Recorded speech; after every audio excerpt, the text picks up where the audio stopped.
Hi, Javier. It's so nice to have you on the show. How are you doing today? I'm doing great, Alicia. Yeah, man. And Happy to be here. thank you for being here and honoring the invite. It means a whole lot. Thank you so very much. And I know the listeners are also grateful. Okay, thank you, man. All right, Javier. I'm quite excited to have you on the show for a couple of reasons. But firstly, my interest in knowledge seeking. Because I believe in order to transition from a chaotic situation to that of a beautiful one, it takes the application Hmm. of knowledge, quality information. And also, caveat, when I realized that light in the Hebrew means knowledge, and darkness in the Hebrew also meant um, ignorance. Ever since then, I've been so keen to knowledge seeking because I don't want to be in the dark. Okay, so now the second reason why I'm excited to have you on the show, Kavya, is for the sake of the listeners now. I believe there are some things that that some of my listeners, audience needs to hear you say the stuff, directly from your mouth in order for them to experience transformation. I firmly believe that. And lastly, that is me. I'm convinced that I'm definitely going to learn one or two things from your insight, your story, and your experiences. So now I want you to view us as, when I say us, that is me and the audience. I want you to view us as your students now, and you are our teacher. And we want to learn from you. You get it? Okay. So Absolutely, absolutely. so for that reason, let's get started with your introduction. Talk to us about your journey, how you got here. And afterwards, I've gotten some beautiful questions for you. Okay, Kavya, over to you. Great, excellent. Well, thank you so much, and it's so beautiful what you just described. I think I have the same philosophy. I think we are students and we are teachers at the same time, and we kind of exchange that information back and forth until we master the connection. How do I got here? I got here on a journey of working for corporate like everybody else. But at the same time, I had a lot of opportunities to be an entrepreneur. I think entrepreneur spirit is part of my life. I became an entrepreneur when I was in high school. I find a way to sell this. Um, it was sun protector lotion for the water bottle teen, and I contact some companies. They put a product together, and I decided to sell it. So that was my first entrepreneur journey, and then from there, obviously, multiple business in the tech industry. But one of the things that brought me here to do what we do at the Positive Leadership Academy, it was pretty much seeing the amount of stress, frustration, a lack of connection, what I call aggressive communication, lack of psychological safety that a lot of leaders are not implementing right in their workplace. I got that. I got that. And you see, that's actually going to make our conversation very interesting because, okay, that's going to lead to the very first question. Are you ready? Absolutely. Okay, so now let us talk about defining leadership. Okay, leadership realization in the context of your work. But I think it'll be okay this way. What does leadership mean to you? And what does it mean in the context of your work? Do you get that? Hmm. Yes, Yeah. absolutely, absolutely. Yeah, I think it's a great question. To me, I think we all are leaders. We are leading. We're aspiring. We're connecting. We are exchanging knowledge, and obviously, we are driving people. Believe it or not, I think there is a cause and effect of all of us. For it can be very minimal, but we are leading people in a way, right? That's what leadership means to me. And the work that I do in regards to leadership is really there's a big difference between a manager and a leader, right? A manager manage. You manage individuals. supervise work. I think leaders are the ones that really influence and really lead people into the best version of themselves. So in order to be an effective leader, I think you needed to do those things to really elevate the conscience of individuals to go further, to lead into that common purpose. And that's why you see a lot of companies that have a mission statement, or they have a vision statement, what we stand for. And I think that's something very important to really always ask leaders, are you a part of this vision statement? Are you a part of this mission statement? Because if you become a part of that company, that means you are connected with that vision. And that leader is going to lead you to where we're heading, right? A leader as well is, and what we do here at the Positive Leadership Academy, is a leader is also a lone wolf as well. And a leader is also someone who's going to have a lot of rejections, someone who's going to have a lot of objections, someone who's going to have a lot of obstacles as well. So that's something that we work here at the Positive Leadership Academy to really build you up for that journey that you're going to go through. Oh man, that's a great job you're doing, because I think leadership is very, very important, and every one of us are at a particular point in our life due to leadership, I think. And you're right, that part where you said everyone is a leader, and that's true. And I believe it begins at home, you know, and that's where most parents actually don't get it. The father now might not know that he's actually a leader. Mm-hmm. I think I got your point. So that's going to lead me to this question. What then inspired you to start the academy, the Positive Leadership Academy? Can you talk to us about that?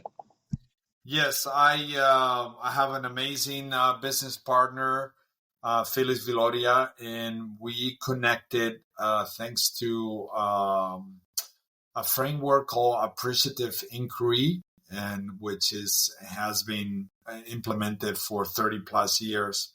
It's a framework of a dialogue with a positive outcome approach that is beneficial to any company that want to implement. So he's one of the thought leaders in that framework. We connected, and we really start finding out, hey, we really have the same values, we have the same message. Why not start implementing this positive leadership approach to individuals, so these individuals can transform themselves? We want to transcend first. That's the first step. And then from there, really bring it to their teams. Their teams are going to bring it to their homes, and then their homes are going to bring it to their neighbors. So the whole vision is that by bringing positive leadership into an individual, you can transform communities, right? Because there's a lot of elements that we talk about positive leadership that really make that positive impact into society, and that's what we look for, right?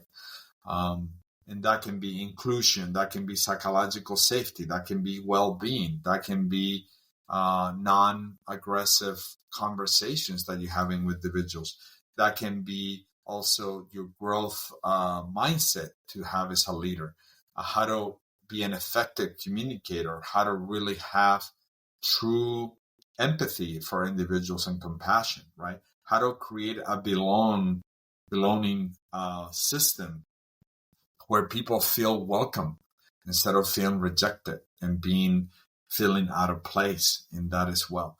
And also how we can be an influence leader where we can see potential on individuals and elevate them to greatness, because that's what we all need, right? As a leader, you want to make sure that there's always a constant flow and renewal of new leaders with new ideas, new approaches that can lead us to there, right? You don't want to sit there in the throne forever. You want to share the throne with the new generations and the new individuals that are coming along, right? How can we become an influential leadership? And I think overall is I believe in the well-being of society, but there's also that element of progress that we need to make. And in order to progress, we need to really be upfront of every obstacle and see every obstacle as a possibility of exponential opportunities for growth, right? I think that, for example, the pandemic was something so devastating for a lot of us. A lot of us suffer small trauma, big trauma. But at the same time, when you see the results that came out of the pandemic, we became more resilient as a society. We understood ways to prevent this in the near future. Companies were growing with new approaches, right? There's companies that changed their business style. The other day I was at Starbucks and they are redesigning every single Starbucks and they are creating the mobile pickup. Everybody's doing the mobile approach. That was thanks to the pandemic. If we didn't have the pandemic, then people won't get their coffee in the counter as soon as they're walking into Starbucks. So I say, hey, be grateful that we are embracing that challenge. So in positive leadership, we talk about all these elements to really impact society to be a thriving society. Beautiful. You see, I think many presidents, governors, senators, and CEOs need to come join your academy because the stuffs that you mentioned, I tell you, you did a great job, Javier. You know, I feel like there are lots of folks who's got these amazing ideas, and you know, they are just so good at what they do, but they lack this educational aspect of how leadership should be. And so rather than them trying to influence their workers or influence the people positively, they're busy doing everything negatively. So you're a very important asset to this world, yourself and your team, and you're doing a great job. I love that. So that's Thank gonna you. lead to, yeah, to the second to the last question. You mentioned now, yeah, COVID-19 was a very terrible experience, and yet the end result, you know, there is some good things that came out of it, like the stuff you mentioned about Starbucks and all of those things now.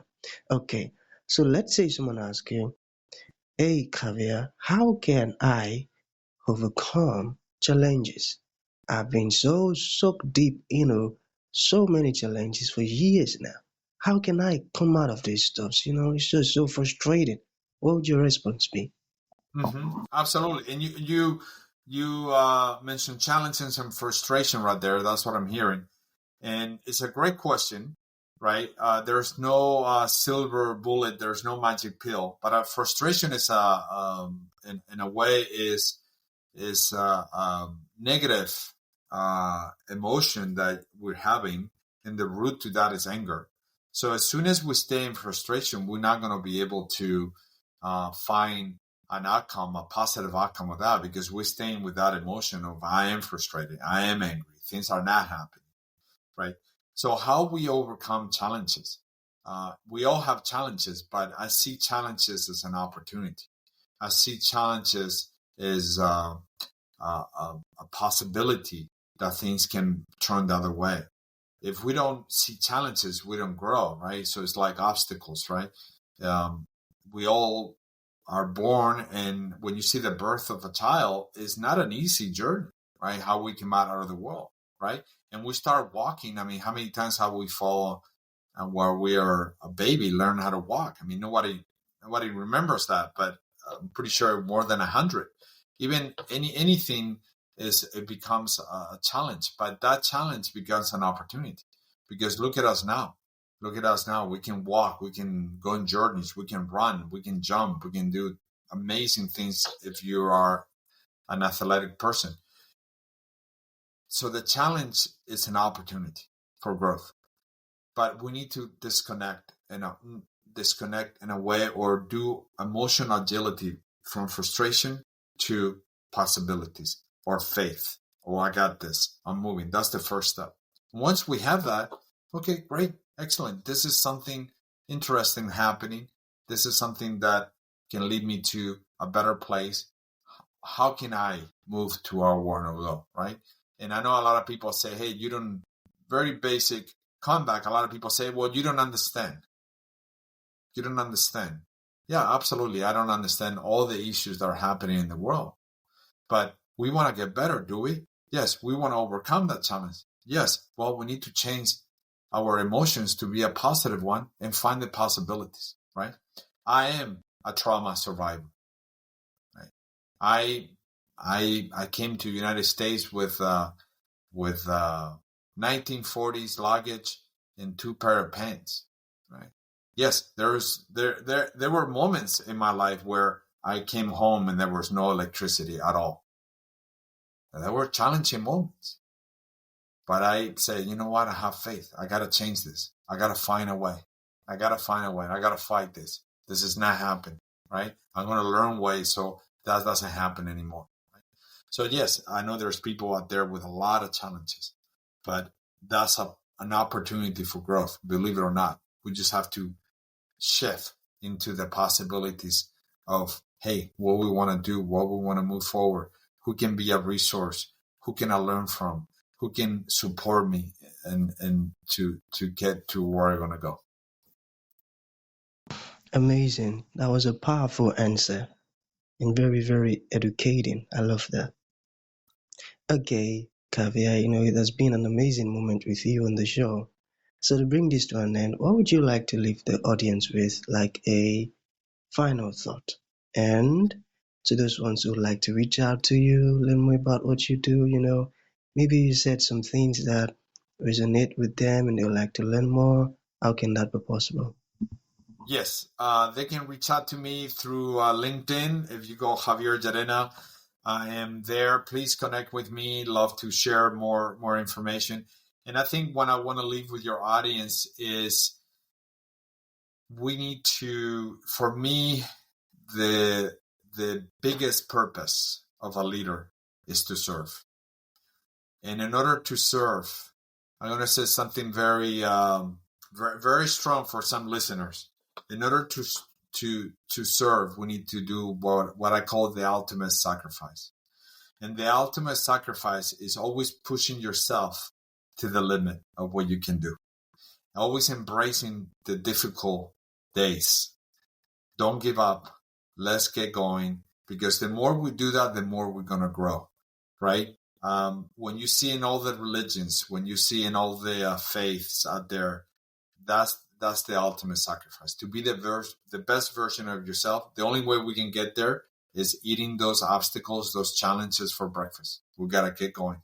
I always tell all my clients, we are fighting dragons. Let's keep fighting those. Oh man, that's deep. I